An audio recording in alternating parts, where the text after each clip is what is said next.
আসসালামু আলাইকুম এভরিওয়ান। আজকে আমি আপনাদের সাথে শেয়ার করব গন্ধভাদালের পাতা আর খেসারির ডাউল দিয়ে বড়া বানানোর রেসিপি। আমি এখানে কিন্তু পাতাগুলো সুন্দর করে আর ডাউলের সাথে বেটে নিছি। এখন আমি পেঁয়াজ দিয়ে এই বাটার সাথে মেশাবো। আমি এখন সুন্দর করে পাটাতেই কিন্তু মিশিয়ে নিচ্ছি। এই বড়াগুলো কিন্তু খেতে অনেক ভালো লাগে।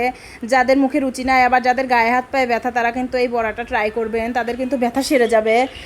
আমি কিন্তু এই পাতার বড়াটা প্রায়ই ভাজি, আমার বাড়ির লোক কিন্তু অনেক পছন্দ করে। আমি এখন আমার চুলায় দিয়ে দিছি তেল গরম করতে। এখন আমি সুন্দর করে বড়ার সাইজ করে করে তেলের ভিতর বড়াগুলো দিয়ে দিচ্ছি। একদম লো আছে এই বড়াগুলো ভাজতে হবে।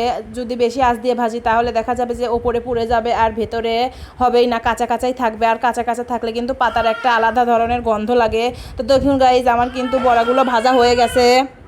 এই বড়াটা দিয়ে কিন্তু এক প্লেট ভাত অনায়াসেই খাওয়া যায়। আবার যারা ভাত দিয়ে খেতে চান না, তারা কিন্তু খেতে পারেন এমনি পেঁয়াজুর মতো লাগে খেতে। এখন আমি এর সাথে একটা ডিম ভেজে নেব।